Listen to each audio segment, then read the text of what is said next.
order. And if everyone would please make their electronics go quiet, we'd all be real happy with that.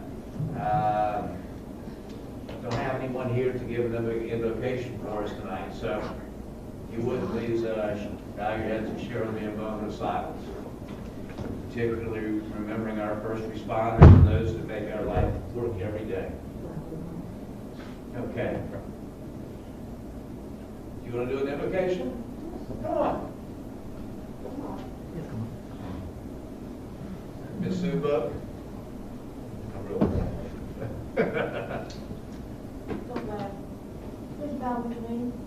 Our Heavenly Father, we thank you for the opportunities that we still have and the freedoms we still have gathered as we are tonight.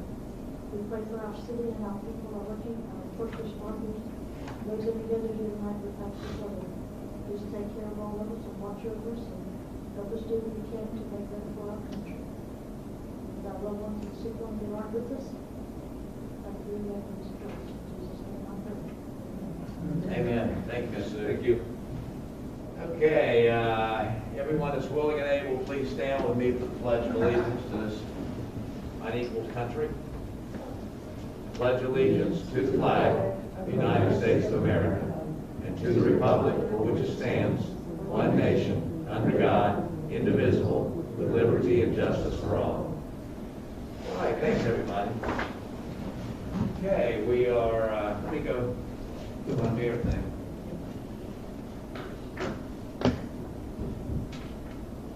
Chris, come on up here. Come on. I've got some reading to do that's funny enough all about you. All right, let me read this. We're going to do a proclamation tonight to, I'll read the whole thing. You'll love this. Whereas the city of Maitland, Florida is pleased to honor Chris Nickich as the first person with Down syndrome to complete the Ironman triathlon. Whereas by completing the Ironman triathlon, Chris earned an inclusion in the Guinness World Record and is considered a historic achievement by the Special Olympics. And whereas Chris' philosophy of getting 1% better every day, we can all stand some of that, and the drive and work ethic enabled him to make history. Now, whereas prior to the Ironman Florida competition, Chris trained 4 to 8 hours daily for about a year with Dan Green, who has completed 16 Ironman races and guided Chris through the event. Whereas in the Ironman Florida, which has a 17-hour time limit, Chris swam 2.4 miles, biked 112 miles, and ran 26 miles, 285 yards, in a time of 16 minutes, 46 seconds, 46.09 seconds. Now, whereas Chris reflected on the milestone and set his sights for more next year, and wrote, "Time to get a new and bigger goal for 2021. What a good one.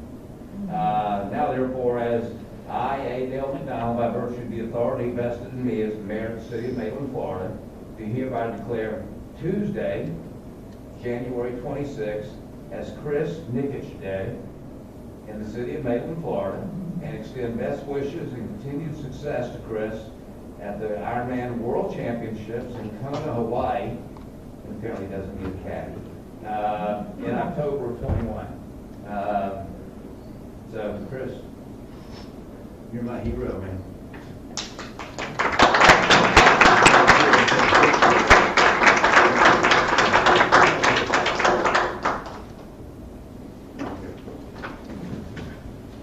Okay.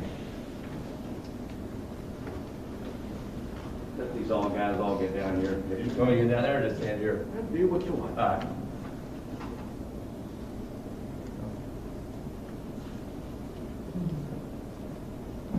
You worked hard. It's a good job. If you can fight in there a little bit. Look closer. Look this way. Everybody, here we go.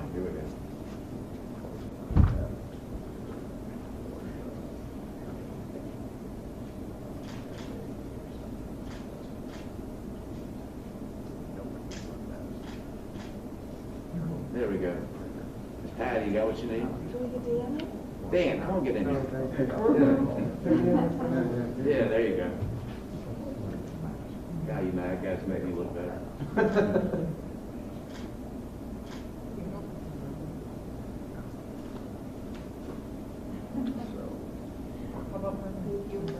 My mom's work is never done. Thank you. Chris, it's all yours, man. You know, Jeff, Thank cut you. it back. Thank you. Alex, I know Chris, that- awesome job, buddy. Thank you. Maybe work for us with Kathy and the highway. Chris, is there anything you want to- Chris, want to say something else? Step on the same Chris, side. yeah. They don't know the software. Yeah. I've done all the elements of it prior to hiring an individual over a 10-year period. So, I never did them all in a row. ladies and gentlemen, thank you so much for having us. It's a complete honor for Chris and the Nikic family. You know, what Chris did was not just complete an Ironman. What he did was pursue a dream that no one has ever even believed was possible. He actually freed a whole part of our society that believes that they won't amount to much, and set a bar so high, and through his life and his work, have created an environment of inclusion that will forever be here for people like Chris. Chris's accomplishments are grand in what he did, but more importantly, it's what he stands for. It stands for hard work, honesty, dedication, loyalty, and commitment to a craft. The same things that you and I want our children to do well at, had the honor to help Chris do that. Chris and his family are very humble people. They don't talk a lot about what they've accomplished. His father is a very successful businessman here in Maitland, and he contributes his whole life philanthropically. The plan of getting 1% better was actually created by Chris's father, Nick, for his business, and then applied it to his son's life. It's my hope that they write a book and a manual and share that with the rest of the world. So on behalf of myself, it's an honor, and the Nikic family an honor to do this. Chris, why don't you tell them thank you, and tell them what your the rules of getting 1% better, what you follow, what you talked about earlier, okay? Guys, nice and loud so they can hear you. Or is it okay if he takes his mask off? Yeah. Yes, Yes, take your mask off that'll so be they can fine. see you. First of all, I'd like to thank my mom, He's a smart kid already. I my like it. mom and my dad for this, and for this fruitful award. I want to thank my mom. She has raised me for 18 years, and she knew that I should overcome those challenges, and because of who I was, she changed my heart, and she made me a better person than I was yesterday. And because of that, Mom, I love you, and you're the Christian first in my life, and I'm just proud to be your son. And lastly, not least, I want to thank my mom for her hard work, dedication to this, and for the people of Maitland who support me, and for the mayor. Thank you. All right, thank you very much.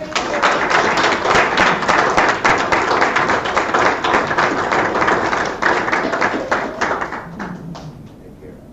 All right, buddy, great job. Thank you so much, guys. Thanks, guys. Thank you so much.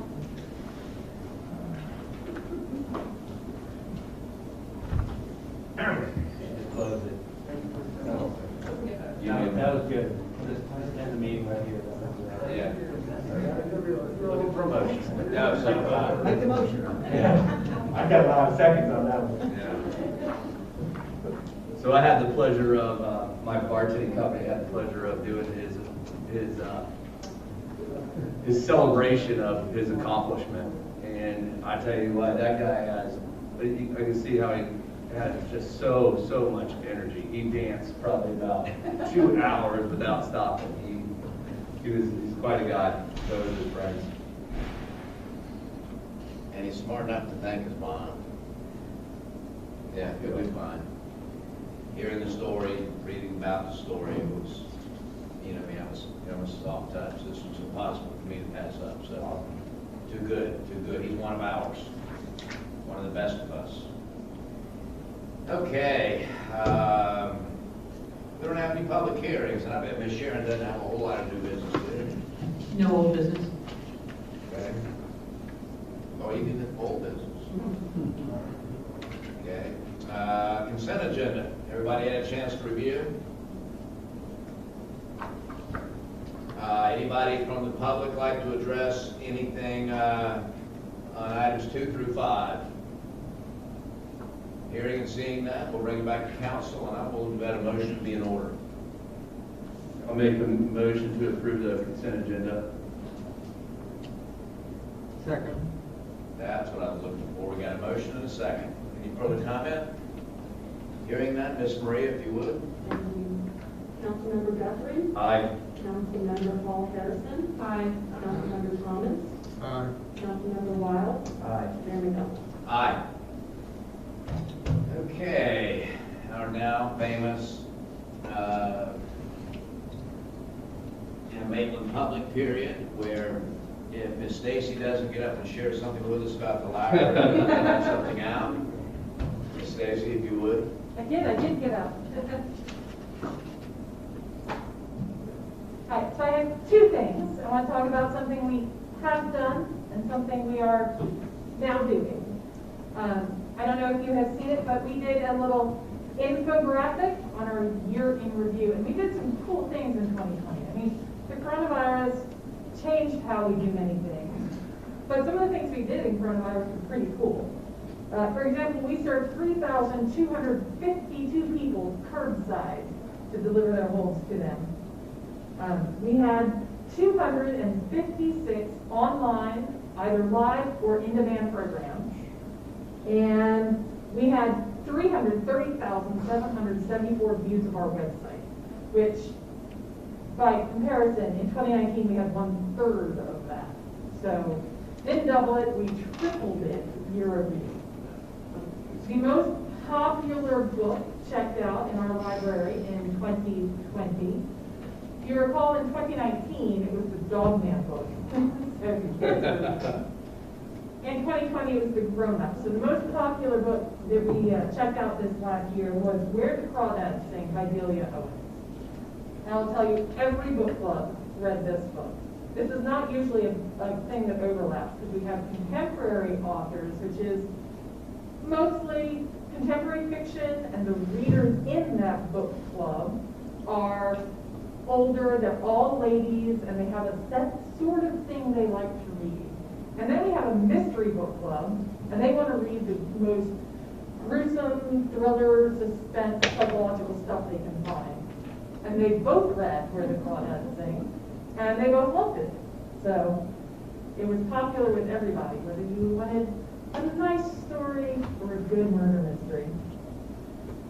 So looking ahead to 2021, this is where we are now, just on Friday, we launched a new service that I would like to tell you about. And that is what we call book bundles. So book bundles are the library book equivalent to Stitch Fix and BarkBox and ClauseBox. These are curated, prepackaged things that we make for you based on your preferences. So there's a little questionnaire. So Stitch Fix you get clothes, and BarkBox you get dog toys. ClauseBox you just get all kinds of weird stuff. So with a book bundle, you get books, and you tell us you want to read mysteries, or you're looking for nonfiction books for 11-year-olds on frogs.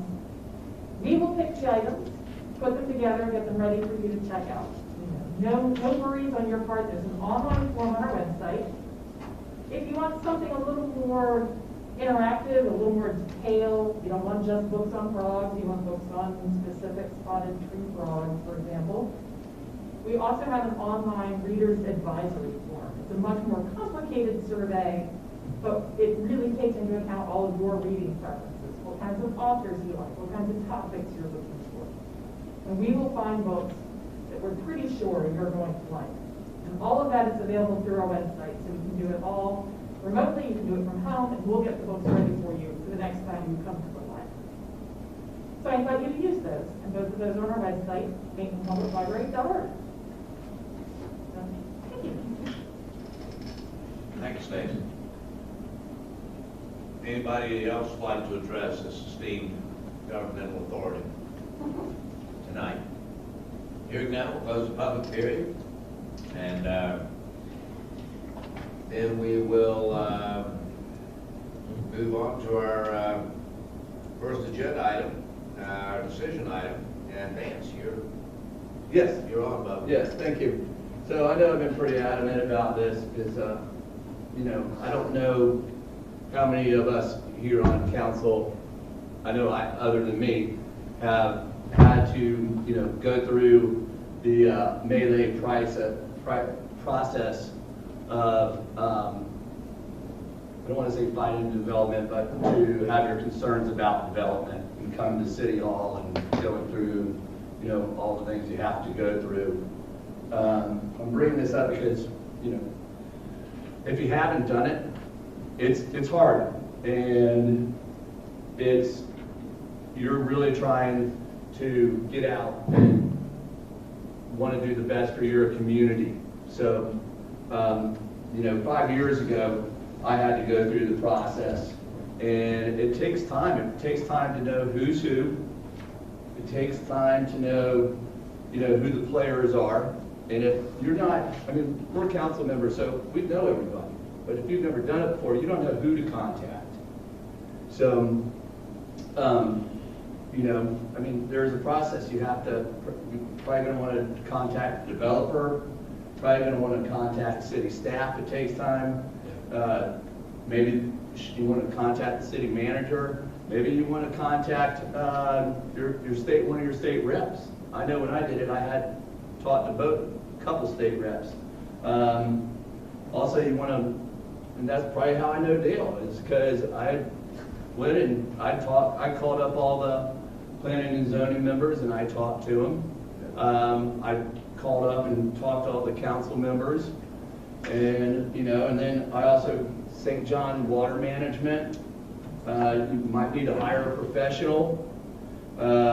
Put together a presentation to give to planning and zoning and council, and coordinate all this with your neighbors. So it takes time. So, what I noticed was the last time, like Lake Jim, is I think a lot of these people knew something was coming, but they weren't told when. So they didn't really have time. They just came here and they were like, well, listen, this is what my problem is. I just found this out. And, they live across the lake, so the 500-foot notification rule doesn't take effect. So, I believe that, our citizens deserve to be notified if there's a development across a body of water or a lake. I also believe they need the time to prepare to come to council and planning and zoning and talk to the city.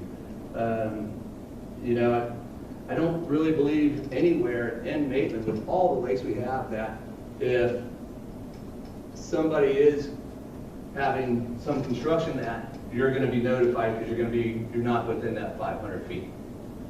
Now, I know many of us on this council have addressed this when we were on planning and zoning, or you were on planning and zoning, and I know we like to think we're the smartest people and nobody can. Yes, we are. I'll agree. Go ahead. But I was listening the other night to, a P&Z, Planning and Zoning Commission. We got some good talent on there. We got some sharp people. We really do. And so my thought is, right, Mike? That's right. Yeah.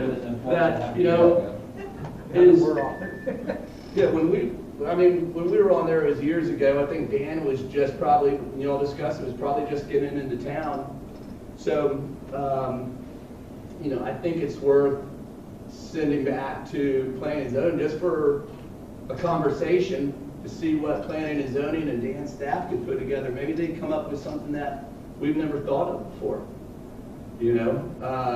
I know Cliff had talked about we can do it at any time for different situations.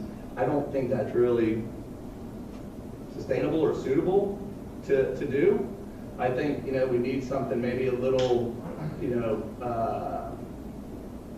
in writing. So, you know, I'm going to make a motion here in a moment, but I'd just like to get some feedback from you guys, or if you'd like to have a conversation before I make this motion. I agree. It's something that, and again, don't let me get started, guys, but I mean, this is something that we've analyzed until it bled at P&Z and analyzed until it stopped bleeding. And, you know, I wish we had a great answer. Now, Cliff provided some insight for us in the last meeting that we hadn't actually considered. I don't know what the criteria would be that would trigger, you know, a reconsideration of a distance thing. And I certainly get the point. I think we all do. It doesn't appear to have been an issue in, well, 28 years for me, but that didn't involve body of water. Right. You know, and I understand. I wish I had some, you know, Middle East peace kind of solution for you here. But anybody else have any other thoughts, or sending it back to P&Z doesn't break my heart? I mean, what's it going to cost us? Well, Zero? well, I that depends on if you're Zero? asking the P&Z guys. Yeah. But again, it's a legitimate concern, and we've had between Maitland Concourse North and what we talked about, Jim Lake. Jim Lake, Lake Shadow, Lake Faith, Lake Hope. I mean, you could almost, even if seminary was ours, you could say seminary, but Yeah. seminary Do is you not ours. think the banks, do you think that on those projects, do you think that there was a resident that actually didn't know? I mean, how, do you think there was a notice issue? I mean, I felt like Well, on those, the community was pretty well informed of those projects, but.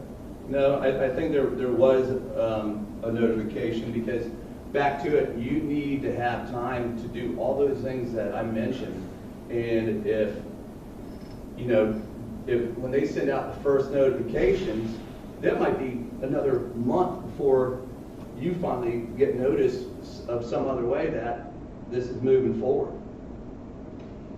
So So- play that, I mean, the way that, and Dan, I don't know where the process is going, so I'm not gonna, I can only speak to how the process is now. I know do you think that's appropriate, or should we try to speculate on how the code is gonna be written? Because I can only, I mean, what a perfect time, if we're doing the land development code, this is the time to have that so conversation. but let's play out the current process, right? So Yeah. the current process, there's a first meeting at P&Z, that's the way we, and in Yeah, my, but they're noticed before, way before that. so in my opinion, that meeting is a very informative community meeting. No votes are taken, no, you know, I always treated it from planning and zoning standpoint as an information. It's a discovery time. It's where I think the most input can be had on a project, because it's the earliest in the phase of the project. So by the 9 months, 10 months later that it Well, the goes earliest live- phase is when they get it, right, Dan? Don't you have a meeting before that, and notification is Yeah. before P&Z? So pre-app meeting. Yeah, Yeah. UOG would. We have a pre-app meeting now. The way the new code is being drafted is when an application is filed, well, before an application is filed, there'll be a community meeting that everybody within, as is proposed now, 500 feet is notified. That then will go to the community meeting. Once they do that and get all the input, then they will tweak their application however they see fit, and they'll submit their application. And once staff then reviews it through DRC, it'll go to a public hearing at P&Z, where we would again notify everybody within 500 feet. So P&Z would have that notification. Should it go forward to council, there's another public hearing notification that comes out, not mailed notification, but a newspaper notification. And who pays for those mailers? It's a pass-through fee, so it's the developer. So we don't pay for anything. So Correct. if there's 20 houses on the other side of the lake, we're like, maybe might send a notification to those 20 homes over there, you know, that's gonna cost them a whole $10 more for postage. I don't get it. Maitland's so hard to deal with. I know. But Vance, I mean, I think my point is, you're talking about two different things, in my opinion. And if I understand your complaint, there's two really distinct issues that you're stating to. One is notice and how many people get it and what the distance is. Correct. And the two is opportunity to have a discussion, which is what you're sort of saying. And to me, they're two different things. The distance that you're going to send out a mailer, we can have looked at, and I think we, like Estelle said, we did it. Yeah. We can do it again. I don't know that the result's going to be any different, and I think I hate throwing a number out there, so I would say that staff would have to look at whether or not, and if you've got something specific, like if your point is only on bodies of water, so you want to look at specifically to P&Z, have P&Z look at whether or not there's something we can say in the code to say that a body of water should not be counted from a distance standpoint. If that's your point, Seems to be where we. then I think that's the narrow issue. Right. In my opinion, I wouldn't say, hey, P&Z, throw a number at distance, right? Because I don't think we've identified where a previous instance where distance has mattered. But if your point is, I want planning and zoning to look at whether or not there is need, justification, precedent in other cities, whatever you want to say, to exclude a body of water from the distance requirement. When I'm listening to you, that's what I hear.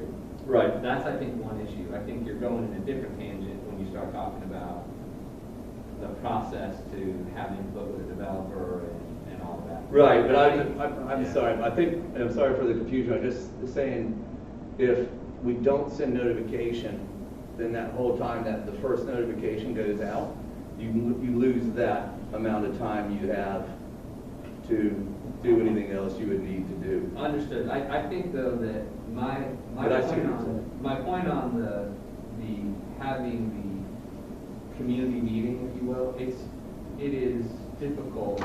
In a city like Maitland, maybe we could do it from the sense of that we do, and it's what we all love about it, is that there's so much input on the local level. We walk, I walk, and I've now started to take the Bev-Refinen route, and people stop and tell me things and recommendations. So they don't call you Bev. They don't confuse me. I'm happy to give you this chair if you want to sit. No, I'm good. But you can hand you the gavel. But it's great because we have a lot of things going on, but we still have a small town feel, which is a great thing.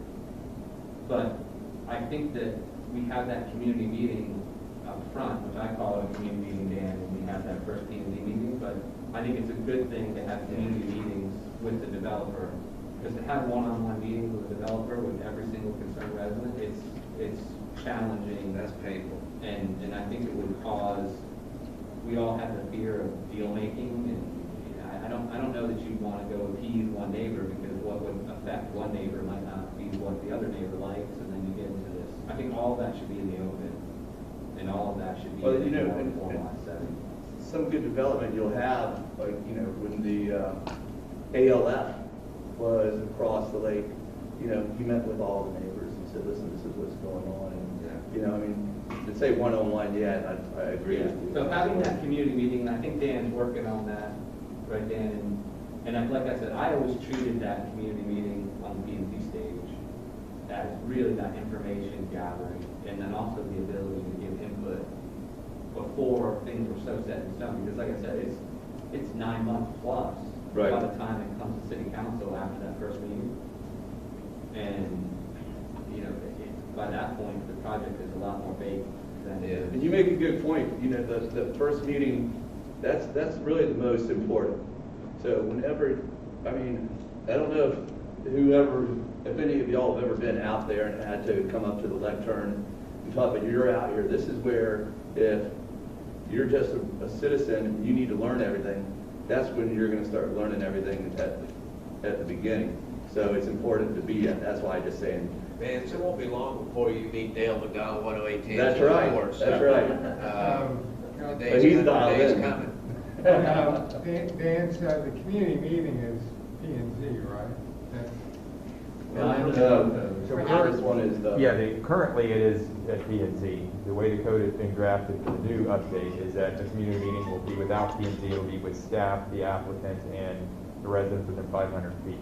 Staff will be here to monitor it, to play fact checker or process, but then they will. And how long before that meeting will notices be sent out to 500 feet? I think the way it's drafted, it's 10 to 14 days before that Yeah, meeting. probably 2 weeks is So a the- good The number. way- So, I kind of,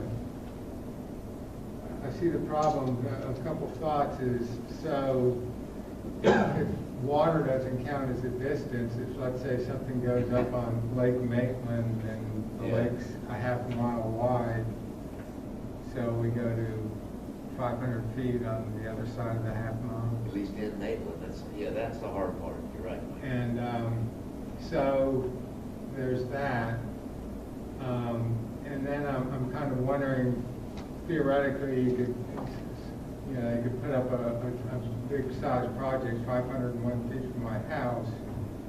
And I could say, well, if I lived on a lake, you guys would have told me about it, but I don't, so. But it's, and I get your point, but- that's another concern I have is that it's sort of nebulous. And I'm, across from a field, across from a place where sound travels. And then the size of the project. So, what currently requires notification? Like if I was putting in a dock, do I have to notify everybody within 500 feet? So it's anything that requires like a rezoning or anything that deals with a specific land change on a specific parcel, not like a text amendment, but a land rezoning, border zoning adjustment, things like that. So I should know. So what kind of universe does rezoning take in? Like if I'm doing something on my house or something, I guess rezoning would generally, by definition, just mean big projects, or? When you're changing the use of the zoning from what you wanted for a different use, so if you're changing from downtown Maitland to Right. something like that, it would require that.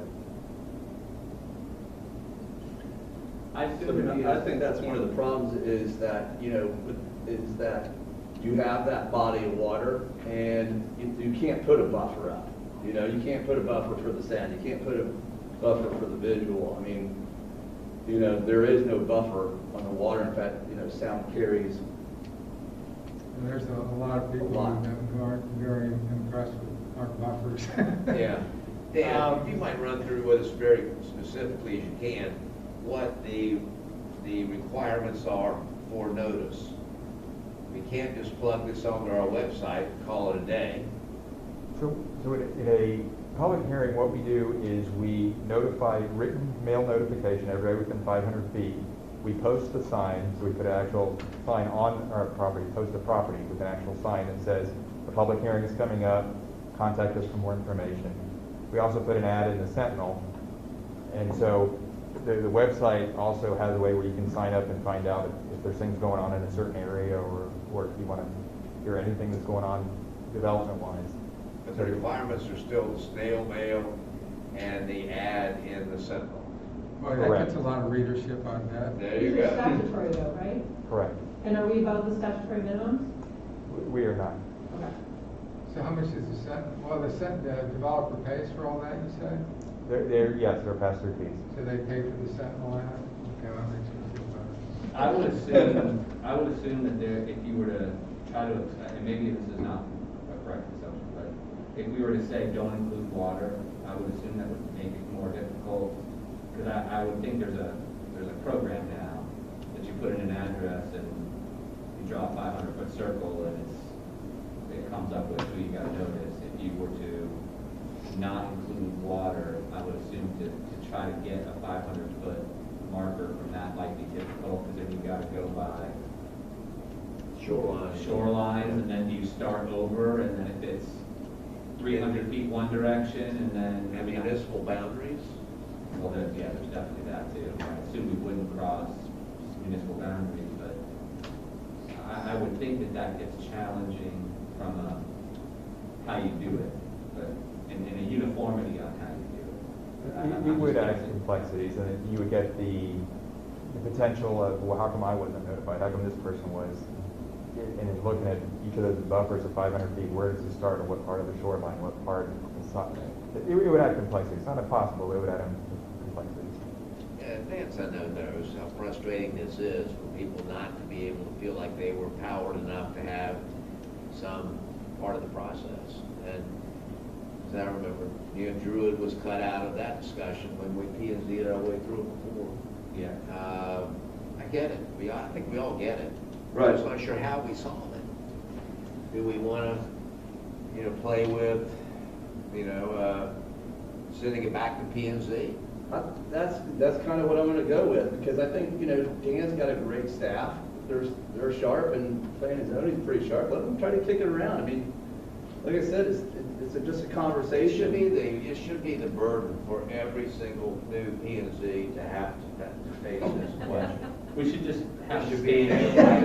Listen, if they come back with something and it was good, that's awesome. If it comes back with something we don't like it, we just vote it down. I mean, I think we're making a bigger deal of this, just asking that, to make a motion that we send this back to, planning and zoning for them to review our notification process and other city notification process with the potential of giving us something we can use in the future for our future land, development code. We're blessed to be unique because we have so much water. Right. Which is a 1/3, right? Yeah, well, no, not quite that much, Quarter. but a lot. Quarter. So. You excited about that, Dan? I'm always excited about it. My follow-up question to that would be, if this goes forward, if the motion goes forward, would you be looking at us doing that ahead of the code? Because right now the reviewing the code has the distance. Right. The code's gotta be, I'd say put this off till after the code's done. It is part of the code, so that. How does it work best for your staff, Dan? I just don't wanna get bogged down in something when you're working on something as important as that land use code.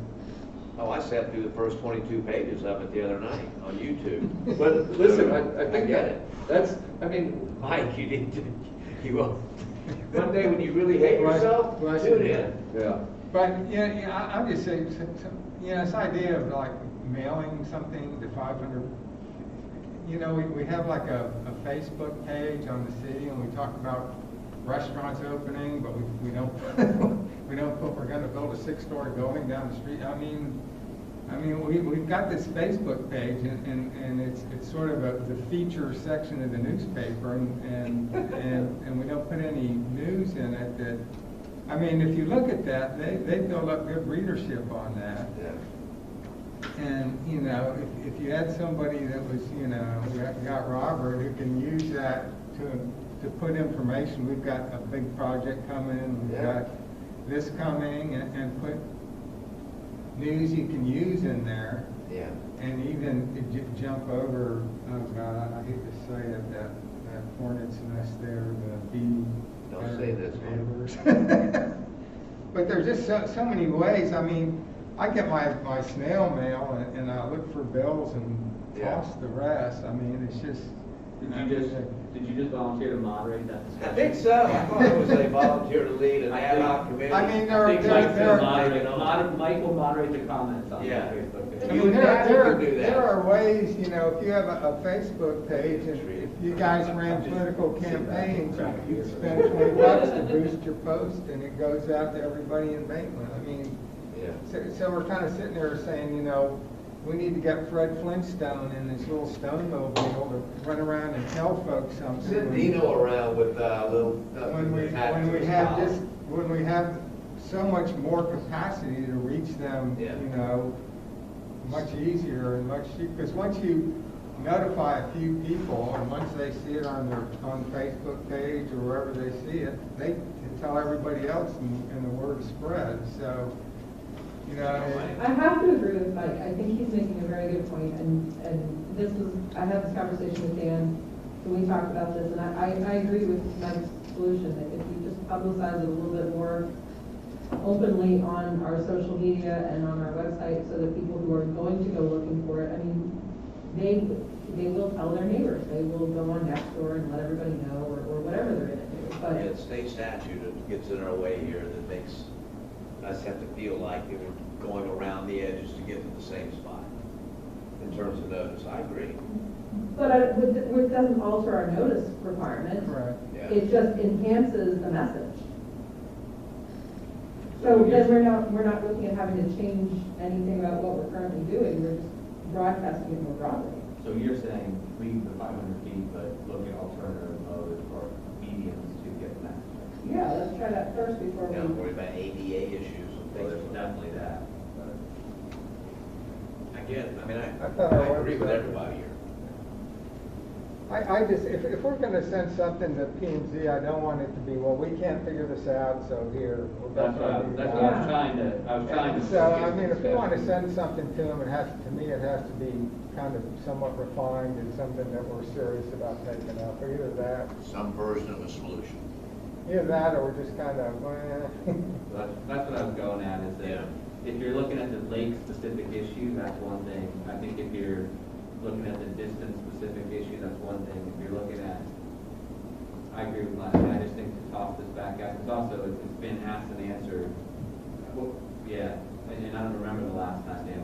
Were you here when we did this for the last? No, I wasn't here then. So that was with Sarah? I'm assuming. Probably. Dick Wells. I think it was actually, didn't I present it to P and Z? I thought that I was the one that presented that. I did the survey. Yeah. Was that when, were you still on P and Z, or was that after you did, that we did this? I was still there. Okay. You and I and Barry and Dabby and Yeah, I I remember. think Mike was maybe sitting there for a little while. I was never on there when you were on there. Really? Yeah, I don't know. Why? You're getting old too, Mike. Yeah, Not that I had to say that. architect. So, it's a difficult challenge, but it's not impossible. State statute, snail mail gets a bit in the way. Obviously, technology, even though I can't spell Facebook, we can do a better job of having as many people be aware. I'm sorry, go ahead. Yeah, no, I'm sorry, I'm talking too much. Go ahead, man. So, let me throw this out to see how this would be received. Is maybe we just ask Dan and his staff to do some investigating how other cities are doing it and report back. I mean, I know there's gotta be some cities like on the coast that, you know, that are across the canal or something, or other ones Cross that here, have. coastal or something. Yeah, or, you know, out by like Dunellen and stuff, there's a ton of lakes. What are they, what are they doing? So I looked into that a little bit today. Yeah. I looked into the town of Windermere, because they have a lot of lakes. They do 500 feet regardless. No collapsing of the lake, anything like that. Winter Park is a set number. Now, they have a little bit different formula where, depending on the size of the development, they go out a little bit further, but it has nothing to do with lakes, it's just notification. Project. Yeah, there Big are. hotel, and that Correct. hotel they want to build. Depending on the acreage. There are, I checked the American Planning Association, Planning Advisory Service, Florida Planning and Zoning Association, and Planted, and none of them have any articles that deal with what an optimal, or studies that show any type of distance requirements making any difference. So we'll be happy to research it. It's just, from what I've done so far, there's not a whole lot of information out there. What about the question of putting it on another medium? Have you looked at that? We could absolutely do that. It's, it definitely reaches a lot broader audience, and, we have a very popular Facebook page. We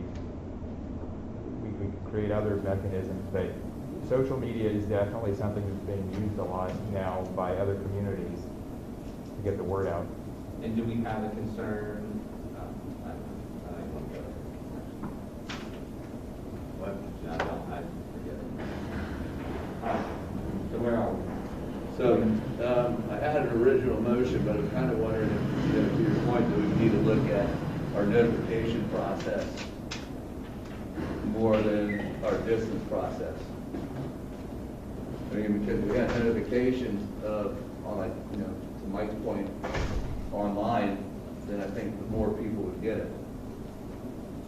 As long as it's not an official notification. I mean, we have an official notification and it meets all the standards and blah, blah, blah. Right. And then so, we're just gonna, It can't be a just little, like we're telling them this restaurant's opening next week, we're also gonna let them know that, you know, Gambello's is putting in a restaurant. So, you know, it's just one of those community information things. That's all it is. It's not anything official. It's just an FYI to our small community. All right. Well, I'll make my motion and we'll just vote on it. We'll see how it goes. But yes, I'd like to make a motion to entertain you to request staff and planning and zoning to review our notification process and other cities' process for the distance requirements for development of projects that are across a lake or body of water.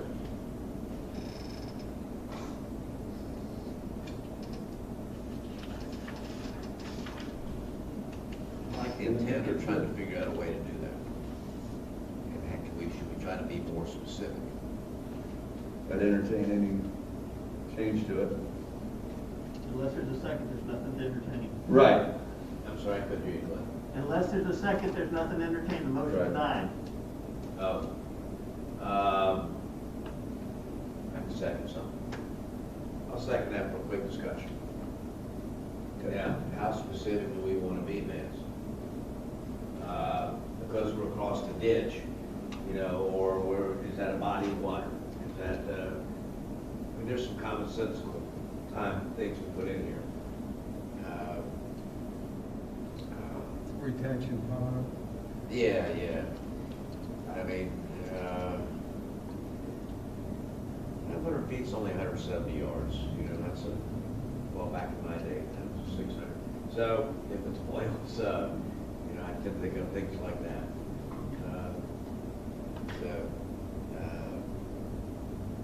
I thought we had moved the discussion more towards getting it on other types of communications, other than distance.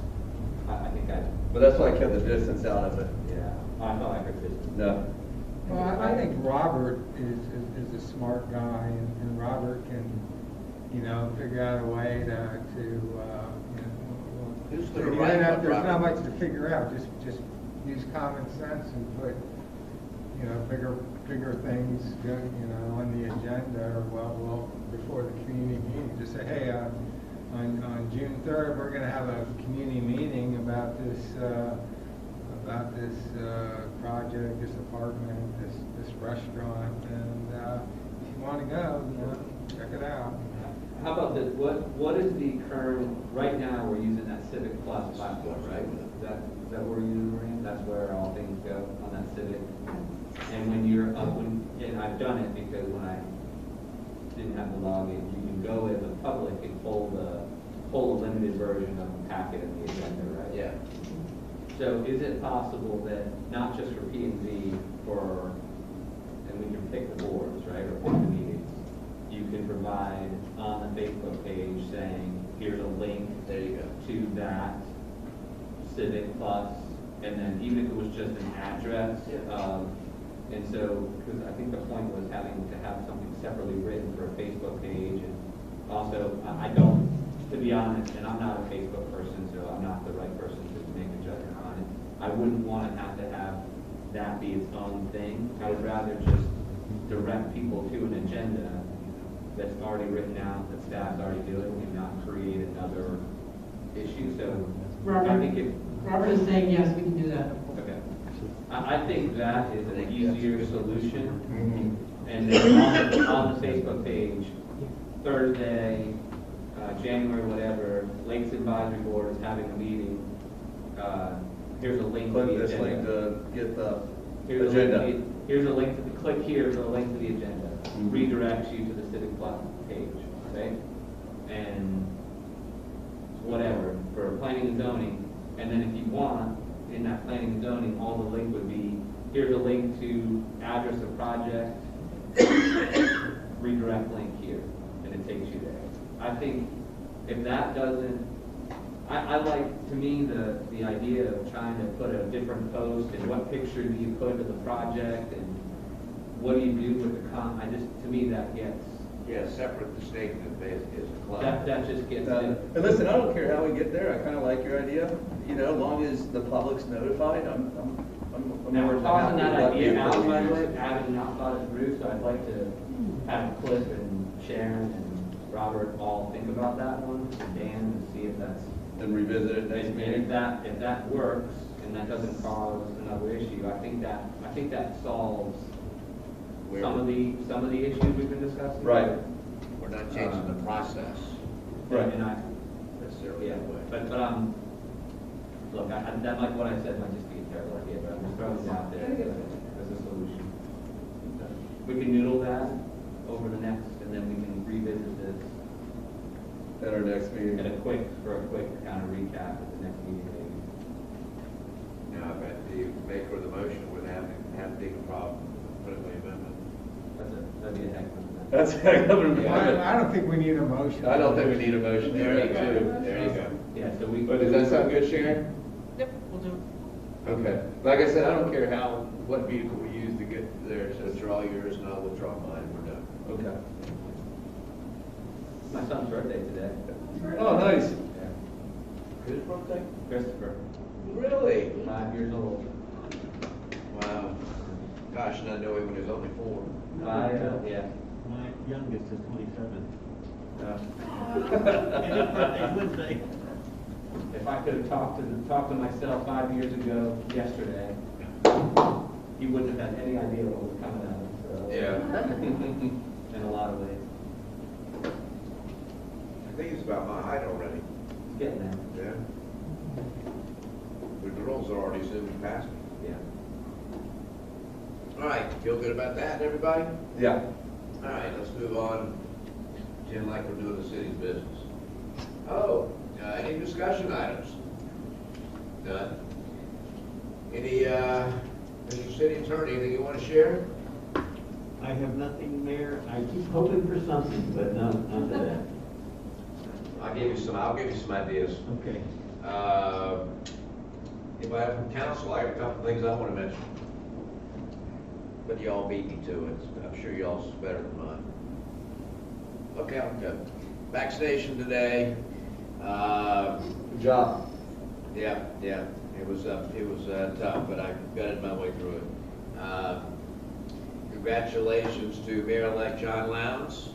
He did indeed catch the school bus. Now it's up to him to figure out what to do with it. We'll be meeting later this week and sharing ideas. And good dude, smart guy. He cares. We're in good hands. What else do we have? Anybody else want to jump out there with anything? Go Bucks. Go Bucks. Alex, yeah. Workshop. I'm sorry, what did I forget? I still can't hear you. Workshop. Workshop. We'll be here for it. And you. Yeah. With Belmont. See, everybody can hear me, but you, this will be very cool. We're gonna have some pretty candid chats. A game, everybody.